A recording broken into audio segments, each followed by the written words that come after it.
Vous écoutez un message enregistré à l'église CVV Paris.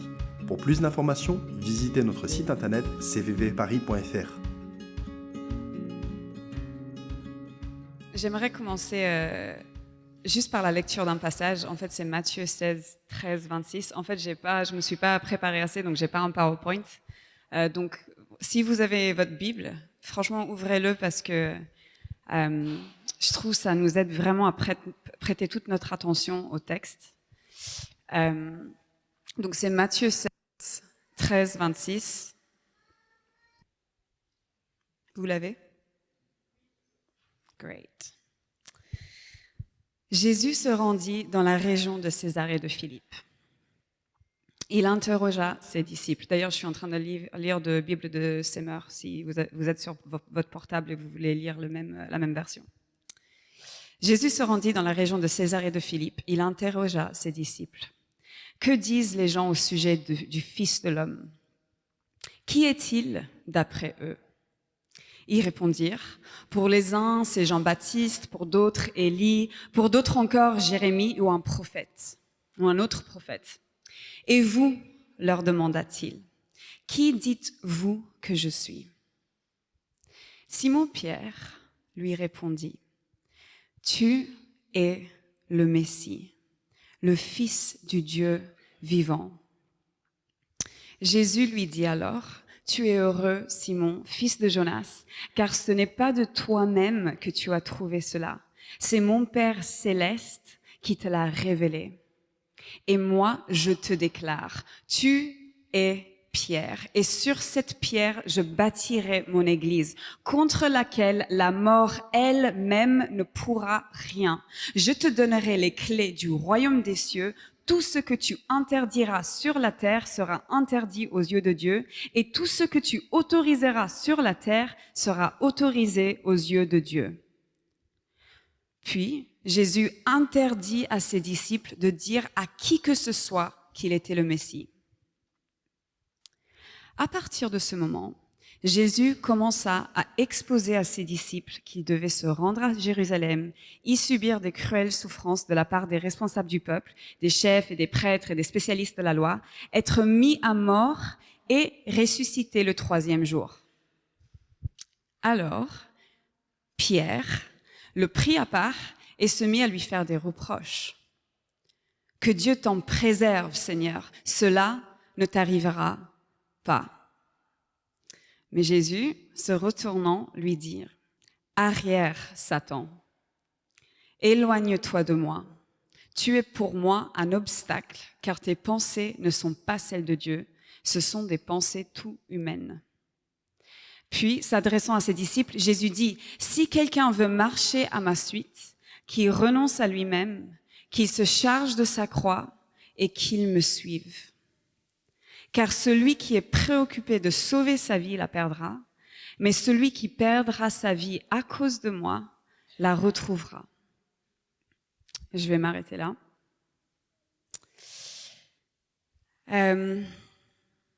Ok. Donc, le titre de cette prêche, c'est toujours « Ne suis pas tes rêves, suis Jésus ».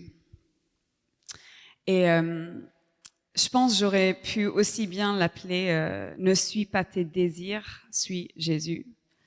Quand on pense à des rêves, les rêves peuvent venir dans plein de différents formats. Il y a le rêve de devenir astronaute quand t'es petit, peut-être même maintenant, je sais pas. Le rêve de jouer au Stade de France. Le rêve d'enfin avoir une soirée tout seul, sans enfant, où tu peux te boire une bonne bouteille de vin. Le rêve de, aller faire du ski au Mont Blanc. Je sais pas, on fait du ski au Mont Blanc l'année prochaine. Enfin bref, le rêve d'avoir une nouvelle maison, le rêve d'avoir des AirPods, whatever. Il y a plein de différents rêves. Le rêve de voir le réveil à Paris, le rêve de voir une église pleine de l'esprit, plein de différents rêves. Certains sont des choses qu'on veut accomplir. Je veux jouer au Stade de France, c'est quelque chose que j'ai envie d'accomplir, de faire. Et d'autres, c'est plutôt de l'ordre de je rêve d'avoir une soirée toute seule où je lis du Jane Austen avec une bonne bouteille de vin. Ça, c'est aussi peut-être quelque chose à accomplir, mais en tout cas, c'est de l'ordre. Mais en tout cas, vous voyez la vaste variété des rêves qu'on peut avoir. Et en fait, on vit dans une société où on est encouragé à rêver et suivre nos rêves.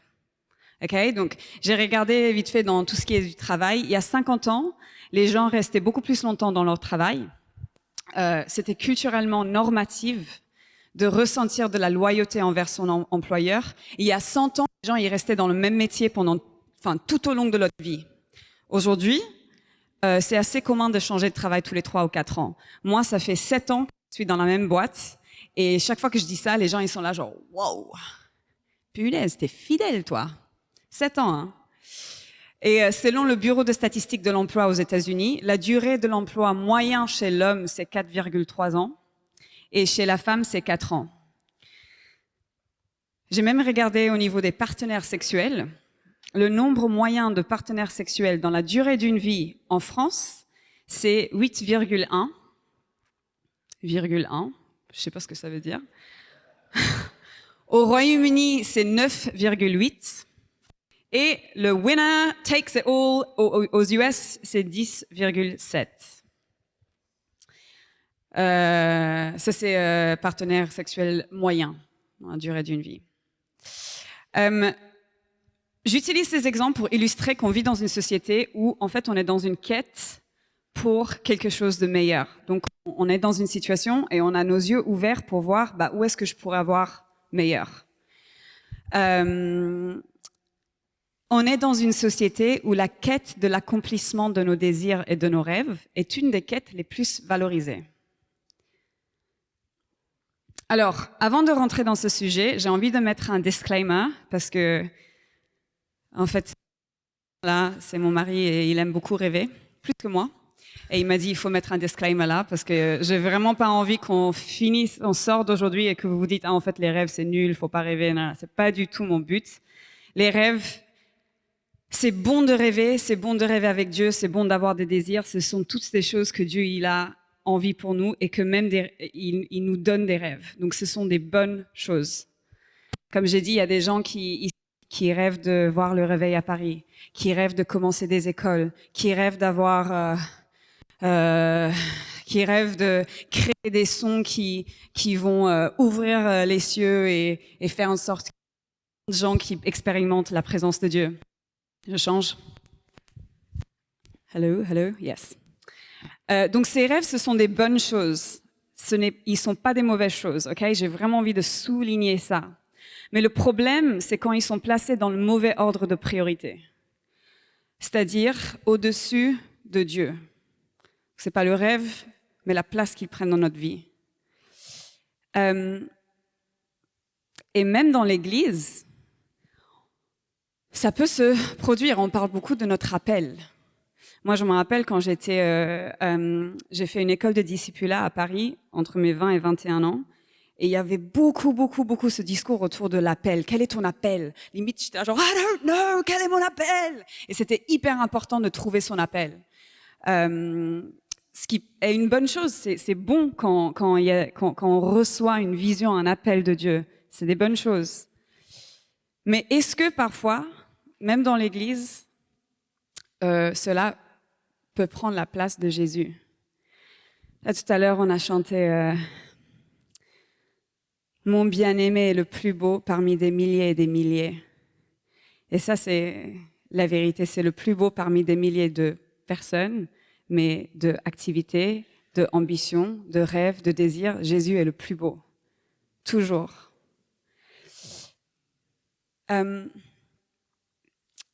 Alors, j'ai envie de plonger un peu dans le texte. J'imagine bien, en fait, t'as Jésus qui il a ses disciples autour d'eux et il dit, en fait, qui est-ce que les gens ils pensent que je suis? Et j'imagine les disciples ils sont là et ils commencent à dire genre, en fait, il y en a certains qui pensent que t'es Jean-Baptiste, ok. Un autre, oui aussi, moi j'ai entendu des gens qui pensent que t'es Jérémie ou peut-être un autre prophète, ok. Donc ils sont tous en train de discuter. Ah mais moi j'ai entendu ça, mais moi j'ai entendu ça. Et j'imagine bien Pierre là et poum, il reçoit une révélation et limite avec sobriété, il dit avec une voix peut-être un peu avec du trémolo dans sa voix. tu es le Messie, le Fils du Dieu vivant. Et là, j'imagine une silence qui rentre dans le cercle des disciples. Et Jésus, il se retourne vers Pierre, et c'est un moment saint. C'est la première fois que ce titre, cette identité, elle est évoquée. Et Jésus dit, « Tu es heureux, Simon, fils de Jonas, car ce n'est pas de toi-même que tu as trouvé cela. C'est mon Père céleste qui te l'a révélé. Et moi, je te déclare, tu es Pierre, et sur cette pierre, je bâtirai mon église, contre laquelle la mort elle-même ne pourra rien. Je te donnerai les clés du royaume des cieux. Tout ce que tu interdiras sur la terre sera interdit aux yeux de Dieu. Et tout ce que tu autoriseras sur la terre sera autorisé aux yeux de Dieu. » Jésus donne une parole prophétique, un appel à Pierre. Assez incroyable. Jésus dit qu'il aura l'autorité de interdire sur terre et que ce qu'il interdit sur terre sera interdit aux cieux. C'est assez fou comme appel qu'il donne à Pierre. Donc j'ai envie de vraiment dire ça pour ressouligner, Jésus donnait des appels et des paroles prophétiques. Donc je suis pas en train de dire qu'il faut pas, c'est pas bon de les avoir. Ok. Donc il donne cette rêve, cet appel, cette promesse, et Pierre reçoit cela. Mais quand on continue à lire quelques versets plus tard, donc je ne sais pas si c'est dans la même conversation ou quelques jours plus tard, mais en tout cas dans l'évangile de Matthieu, c'est côte à côte. Et Jésus commence à dire à ses disciples en fait que il doit se rendre à Jérusalem. En fait, il va souffrir et finalement il va mourir. Et il dit aussi qu'il va ressusciter. Mais il dévoile tout ça aux disciples, et c'est là que Pierre, il y a écrit, alors Pierre le prit à part et se mit à lui faire des reproches. Que Dieu t'en préserve, Seigneur, cela ne t'arrivera pas.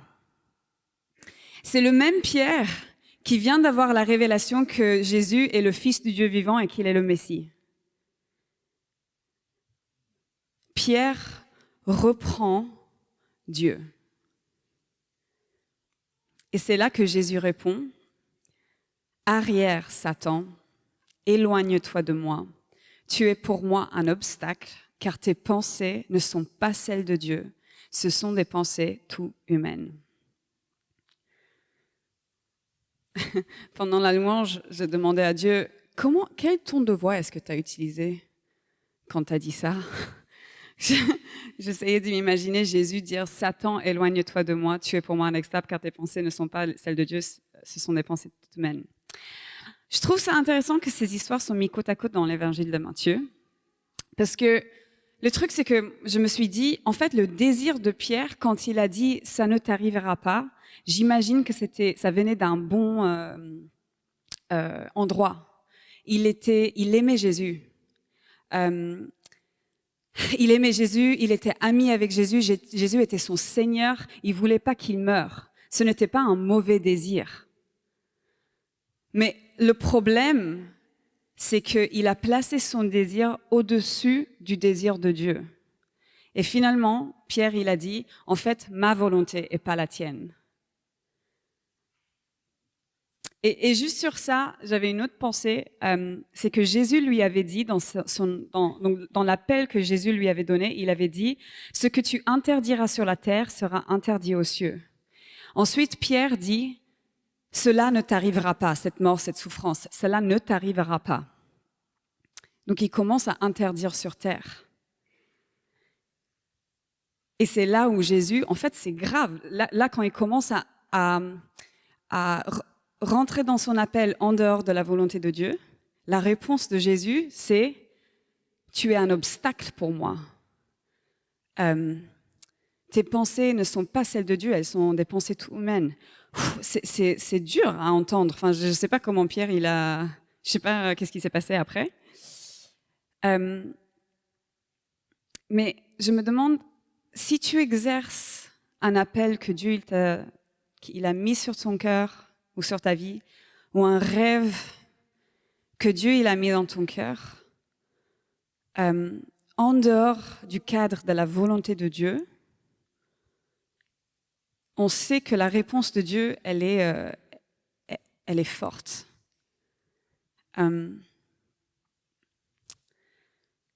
Quand nos yeux sont fixés sur le désir, sur le rêve, on devient sourd et aveugle à ce que Dieu veut de nous et on arrête de le suivre. Et finalement, on dit à Dieu, ma volonté et pas la tienne. Alors que Jésus a si bien modelé comment aborder nos désirs et nos rêves et nos appels dans notre collaboration avec Dieu quand il a dit ô Père, si tu le veux, écarte de moi cette coupe, toutefois que ta volonté soit faite et non pas la mienne. Et pour ceux qui n'ont pas la référence, c'est quand Jésus il était dans le jardin de Gethsemane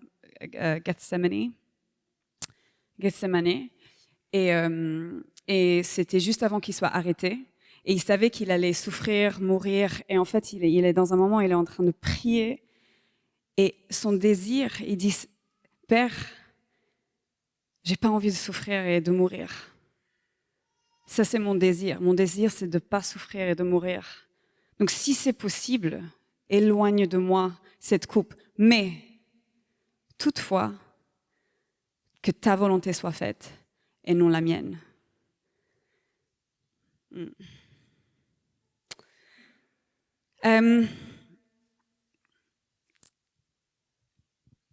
J'allais vous donner un exemple, mais que j'ai changé un peu ce matin. Du coup, c'est pas aussi bien pensé dans ma tête, donc pardonnez-moi si c'est pas si clair que ça, mais je trouvais ça important de partir sur autre chose. En fait, donc moi et Benjamin, on fait de la musique ensemble. En dehors de la louange ici à CVV, on a un groupe ensemble qui s'appelle Stereosnap. Plug, yeah. Merci.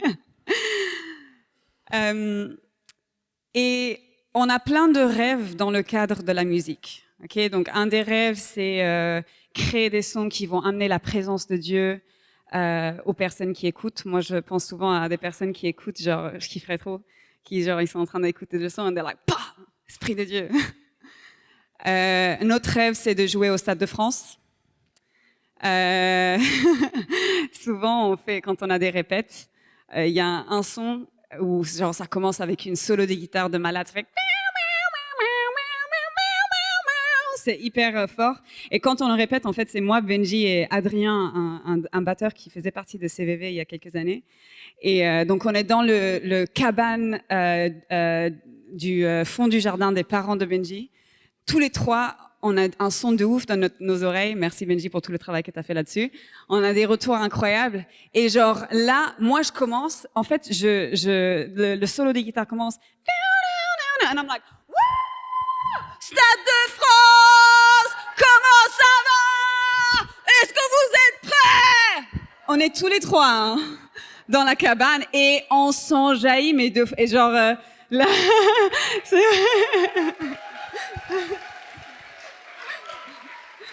Et en fait, juste pour l'anecdote, une de mes rêves, en fait, j'avoue, moi, je dis plutôt Wembley que Stade de France parce que mais un de mes rêves, ce serait si jamais un jour vraiment on joue à Wembley. En fait, on a une vidéo d'une petite concert qu'on avait fait et genre, j'avais blagué et je l'avais fait. Et en fait, il y a une vidéo de moi qui fait « Wouh, Wembley, est-ce que vous êtes là ?» Et je kifferais trop, si jamais on fait à Wembley, que genre ça, cette vidéo de la garden party se projette sur le truc.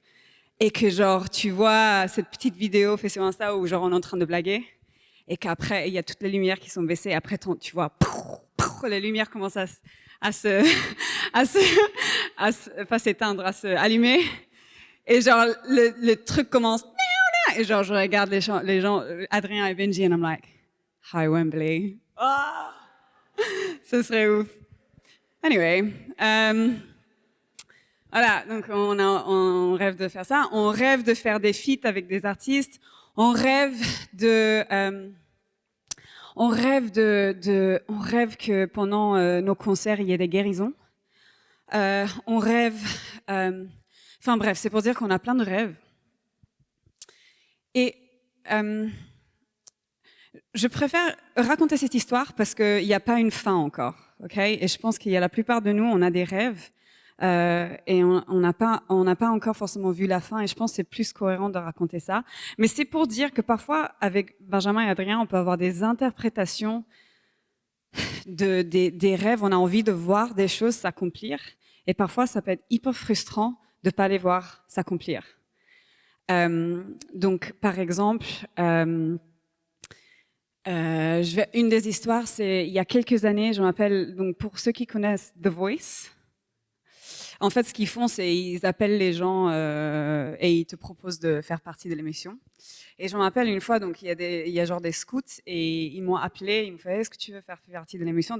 Et moi, je me rappelle, je me disais, mais punaise, d'un point de vue marketing, c'est trop bien, parce que tu vas sur l'émission. En fait, mon but, c'est, tu gagnes pas comme ça, t'as pas besoin de signer un contrat ou quoi que ce soit, mais t'es télévisé, tout le monde du coup te connaît et boum, niveau marketing, c'est trop bon, quoi. Et je me rappelle, il y avait ces trucs et on commençait à prier dessus et on sentait vraiment pas de la paix, on s'embrouillait et tout avec Benji. Et finalement, j'ai dit, bah non, je vais pas le faire. Enfin, je vais pas le faire. Et je peux pas vous dire qu'est-ce qui aurait pu se passer si je l'avais fait, parce que je l'ai pas fait. Mais en tout cas, je sentais vraiment de la paix en disant non à ça. Et qu'en fait, c'est là où Dieu, il m'a dit très clairement, tu peux le faire, Nishma, si tu veux. Il y a des modèles dans l'industrie de la musique qui ont été créés par des hommes, et ce sont des bons modèles, hein, il n'y a rien de mauvais avec ça, mais juste sache que mes voix sont au-dessus des voix des hommes. C'est tout ce qu'il m'a dit. Dans un « OK, je préfère prendre tes voix ».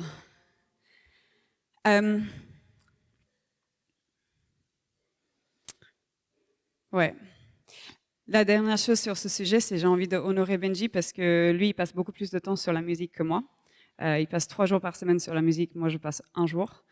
Et il y a beaucoup de choses, des décisions qu'il a prises parce qu'il a l'impression que Dieu, il lui demande de prendre ses décisions. Et il peut y avoir beaucoup de lutte en se disant, j'ai fait ça, je prends ça, etc. Mais je vois pas forcément encore les fruits.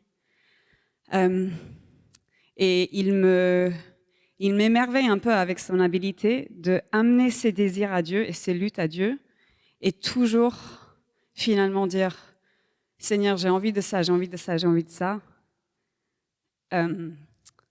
Mais que ta volonté soit faite et non pas la mienne.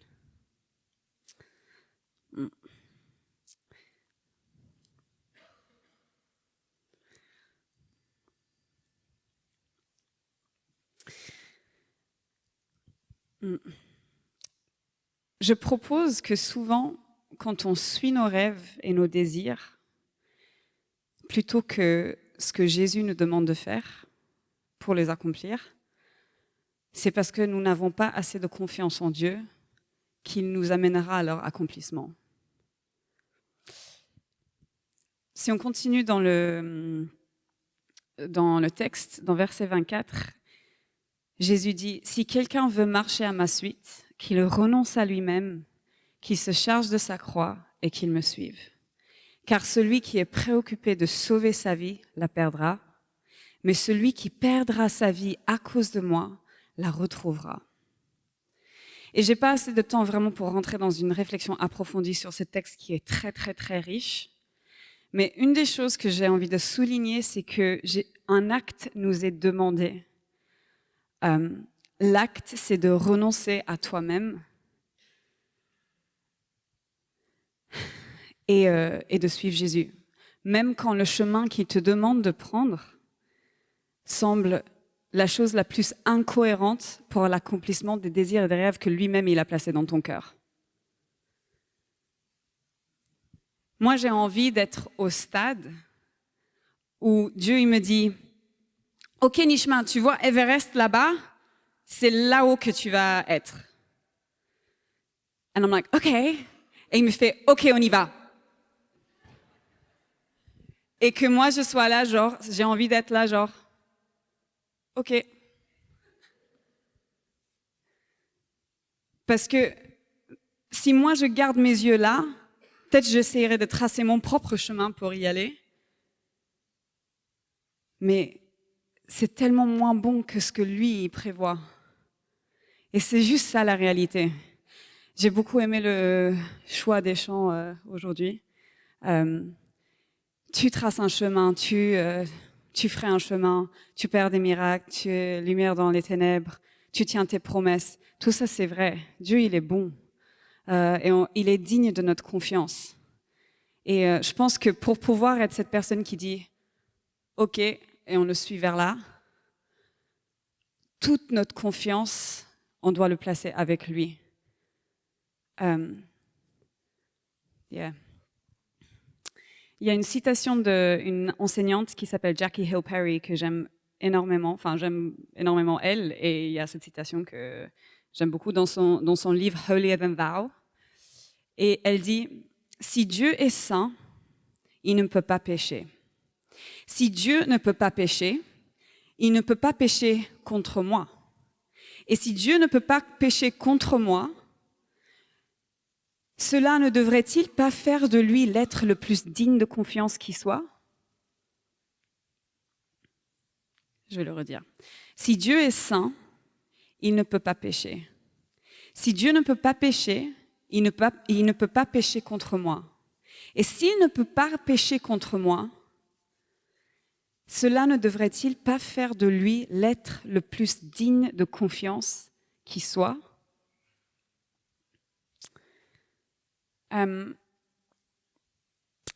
J'aimerais prendre un peu de temps pour prier à la fin. Mais en fait, ouais, donc vas-y Benji, parce que ça fait du... Enfin, ça... Pas juste ça fait du bien la musique, mais la musique ouvre les cœurs et... Ouais. Mais j'aimerais bien... En fait, quand je regarde dans la salle, je vois plein de personnes que je connais, des personnes que je connais pas, mais je sais qu'on porte tous des rêves. Certains que je connais et certains que je connais pas. Des rêves qui ont été placés là par Dieu, qu'on a cultivés, etc. Et je sais que parfois il peut y avoir de la frustration et même du disappointment, dans la déception, qu'on voit pas, merci, qu'on voit pas forcément l'accomplissement de ces rêves de la manière que nous on interpréterait l'accomplissement de ces rêves. Mais ce que j'ai envie de faire appel aujourd'hui, c'est de really Jésus est la personne la plus digne de confiance, de notre confiance qui soit. Et peut-être l'accomplissement des rêves que vous gardez dans votre cœur ne sera pas comme vous le projetez, mais ça sera comme Dieu il le veut. Et ça, c'est la meilleure façon qui peut être accomplie ever.